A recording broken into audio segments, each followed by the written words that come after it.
Next up, at UFC Paris, we have one of the newer matchups on this fight card. We have Rhys McKee taking on Axel Sola. Rhys McKee, 14-6 in his career, 32-2 in his, 3-2 in his last 5. He is coming off that first ever UFC win, taking on the undefeated Axel Sola, who is making his UFC debut.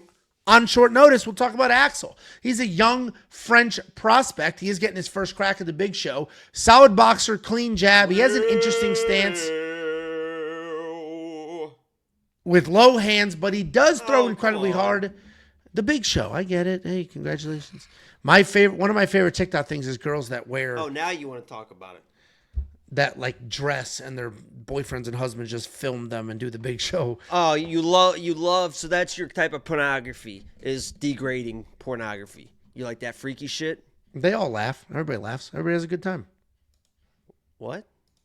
The women laugh at it. Everybody laughs. It's a good time. Oh, yeah, the women love being called Big Show. That's called fucking laughing on the outside and crying on the inside. That's because of the outfit, not the... Get Tiffany right now and tell her she looks like the Big Show. I want to see what kind of reaction she has. We will see a death on live.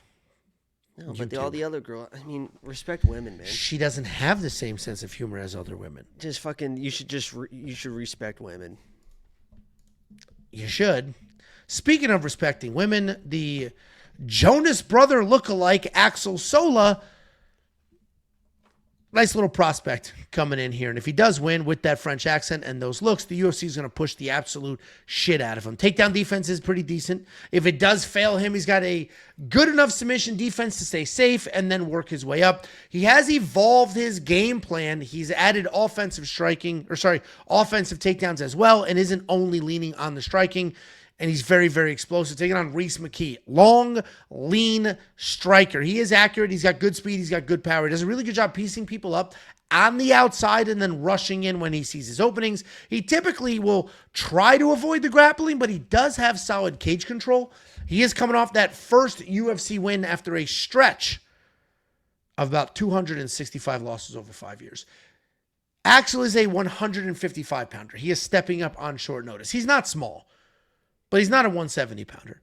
This is a good fight. I actually think that Rhys can have some success here. I'm not entirely sure that Rhys is this giant, high-caliber UFC fighter that really belongs on the roster, but I do know that he's fought high-level guys. I do know that he's a good striker. He's got decent grappling. He's very durable, and he will fight. So I'm going to take the guy that had the full fight camp. I'm going to take the bigger guy. I'm going to take the guy that's been in there with a higher level of competition. I'm going Rhys McKee here. No bet, but I do understand why people are on the Axel Sola side. But I'm gonna lean on the level of experience here and go Rhys. What do you think, Jacob? Trey Jordan said, "I'm tired of Angelo's script. Get genuine, brother." I write the script. There's nothing more genuine than that, dude. I break down fucking. In this card, there is 28 fighters. I'm supposed to remember 28 fighters' records, their last 5, who they just beat, how they beat them. I do every week. You do it after me. It's easy to go second. What does that even mean?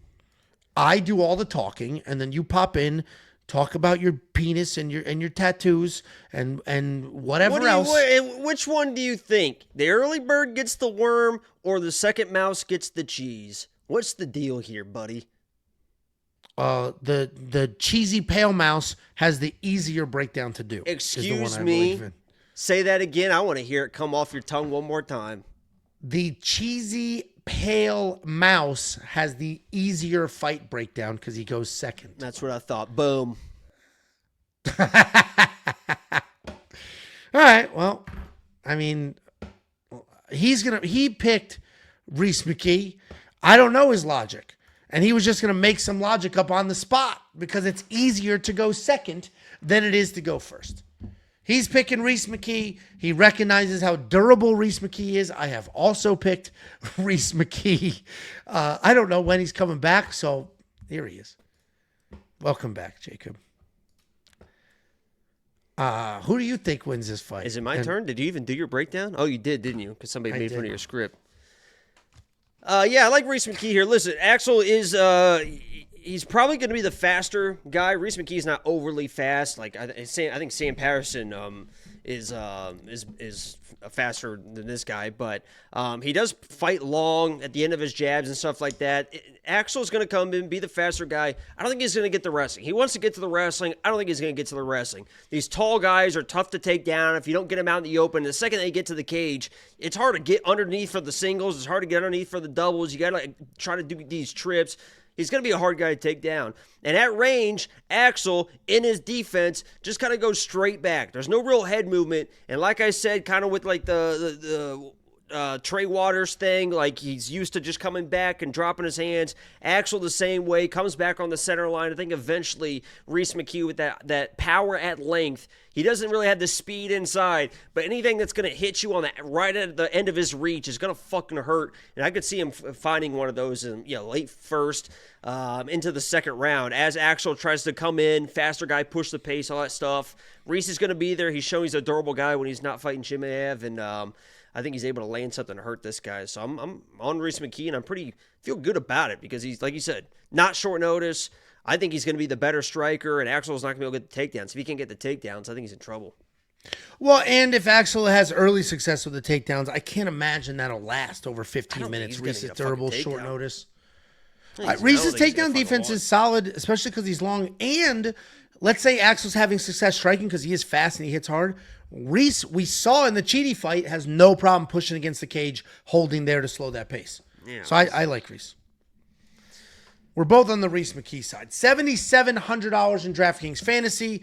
Not a bad spot to be in if you're going to go ahead and pick the dog here. If you want to check out every pick, every bet, every tool, WeWantPicks.com. Click Become a Member at the top. It's only $10 for an entire month.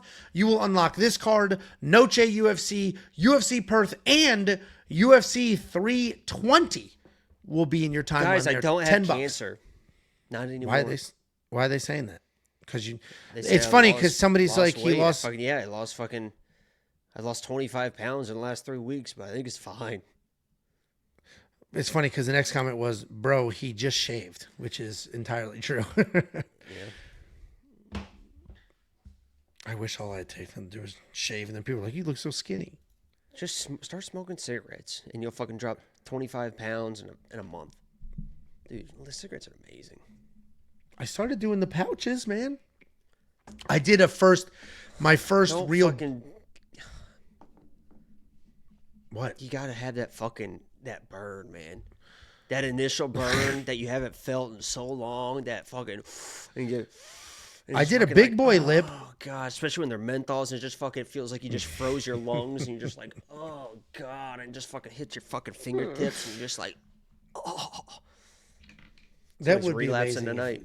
We just end up with a random Philip Morris sponsorship. I did do a real dip. I took some of Bo's at dinner on Friday.